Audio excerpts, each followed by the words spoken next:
दोस्तों आज हम बात करेंगे कि बीएनपी पार्टी तारिक रहमान के नेतृत्व में बांग्लादेश की कमान संभालने जा रही है और बांग्लादेश के नए पीएम के रूप में तारिक रहमान आज शपथ लेने वाले हैं।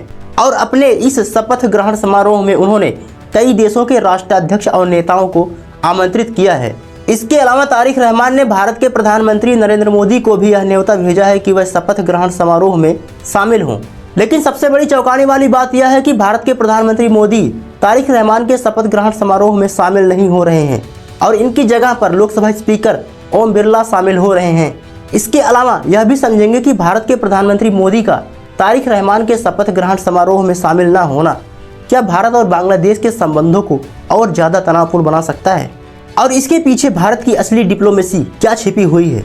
और इससे भी बड़ी संयोग की बात यह है कि भारत के प्रधानमंत्री मोदी से फ्रांस के राष्ट्रपति इमैनुअल मैक्रों आज भारत के दौरे पर हैं और उनके साथ कई वार्ता में बिजी रहेंगे। और इसी का हवाला देते हुए मोदी ने यह कहा है कि हम शपथ ग्रहण समारोह में शामिल नहीं हो पाएंगे, जिसके कारण से ओम बिरला को वहां भेजा जा रहा है। लेकिन यह लॉजिक किस हद तक सही है, आज इस वीडियो में हम विस्तार से बात करेंगे। लेकिन दोस्तों इससे पहले यह समझना जरूरी हो जाता है कि तारिक रहमान की विचारधारा भारत को लेकर अब तक क्या रही है। दरअसल दोस्तों तारिक रहमान की विचारधारा भारत को लेकर बहुत ही न्यूट्रल रहा है। कहने का मतलब यह है कि भारत के पक्ष में पूरी तरीके से नहीं रहा है। वहीं जब दूसरी तरफ अवामी लीग की सरकार शेख हसीना के नेतृत्व में चलाई जा रही थी तो उस समय भारत और बांग्लादेश के संबंधों में काफी ज्यादा हद तक सुधार आए थे। लेकिन दुर्भाग्य की बात यह है कि शेख हसीना की सरकार वहां की जनता द्वारा तख्ता पलट करके उनकी सत्ता गिरा दी जाती है और उनको भारत में आकर शरण लेनी पड़ती है और यहीं से बांग्लादेश की राजनीति में एंट्री होती है तारिक रहमान की। दोस्तों तारिक रहमान 18 साल तक लगभग लंदन में बिताए थे, जैसा कि उन पर कई सारे गंभीर आरोप लगाए गए थे और यह गंभीर आरोप इतने कड़े थे कि उनको बीमारी का बहाना बनाकर लंदन भागना पड़ा था। लेकिन बांग्लादेश की राजनीतिक उथल पुथल को देखते हुए उन्होंने यह निर्णय लिया था कि लंदन से वापस लौटकर बांग्लादेश की राजनीति में वापस कदम रखा जाए और यह उनके लिए एक गोल्डन अपॉर्चुनिटी मानी जाती है। जिसके बाद उन्हें बीएनपी पार्टी का प्रमुख बनाया गया और उनकी पार्टी बांग्लादेश की राजनीति में 300 सीटों में से 209 सीटें अकेले लेकर आई है और यह पार्टी बांग्लादेश की राजनीतिक सत्ता संभालने के लिए पूर्ण बहुमत लेकर आई है। और यही वजह है कि बीएनपी पार्टी तारिक रहमान के नेतृत्व में बांग्लादेश की कमान तारिक रहमान को सौंपने जा रही है।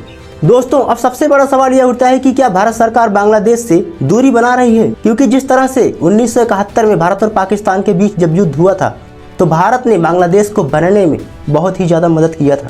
बहरहाल दोस्तों आइए अब देखते हैं कि भारत के प्रधानमंत्री मोदी तारिक रहमान के शपथ ग्रहण समारोह में क्यों शामिल नहीं हो रहे हैं। दोस्तों इसमें सबसे बड़ा लॉजिक यह दिया जा रहा है कि फ्रांस के राष्ट्रपति इमैनुअल मैक्रों ठीक आज की तारीख यानी कि 17 फरवरी 2026 को भारत के दौरे पर रहेंगे और यही वजह है कि वह प्रधानमंत्री मोदी से काफी ज्यादा बातचीत करने में व्यस्त रहेंगे, जिसके कारण प्रधानमंत्री मोदी तारिक रहमान के शपथ ग्रहण समारोह में शामिल नहीं हो पाएंगे और इसीलिए लोकसभा स्पीकर ओम बिरला को वहां पर भेजा जा रहा है। दोस्तों लेकिन इतिहास गवाह रहा है कि जब भारत ने अपने पड़ोसी देशों के साथ दूरियां बढ़ाई हैं तो ऐसे में किसी तीसरे देश ने एंट्री मार कर वहां पर अपनी बाजी जीती है।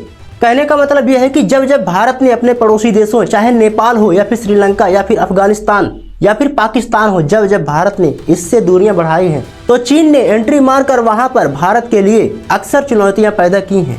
दोस्तों इतना ही नहीं, भारत के पड़ोसी देशों के साथ दूरियां बढ़ने की वजह से चीन ने बांग्लादेश में बिलियन डॉलर्स के इन्वेस्टमेंट किए हैं और वहां पर कई सारे परियोजनाएं अभी चला रहा है। जैसा कि चीन बांग्लादेश में कई सारे पोर्ट यानी कि बंदरगाह बना रहा है और इसका सीधा फायदा चीन ले जा रहा है। वहीं दूसरी तरफ अगर बांग्लादेश का झुकाव चीन की तरफ ज्यादा बढ़ता है तो यह भारत के पूर्वोत्तर राज्यों के लिए खासकर 7 सिस्टर्स के लिए खतरा पैदा कर सकता है। तो ऐसे में भारत सरकार को बांग्लादेश या फिर किसी अन्य पड़ोसी देशों के साथ एक बैलेंस बनाकर चलना उचित होगा। बहरहाल दोस्तों अब आप ही बताइए कि तारिक रहमान के शपथ ग्रहण समारोह में भारत के पीएम नरेंद्र मोदी का शामिल न होना कितना सही है, कितना गलत है।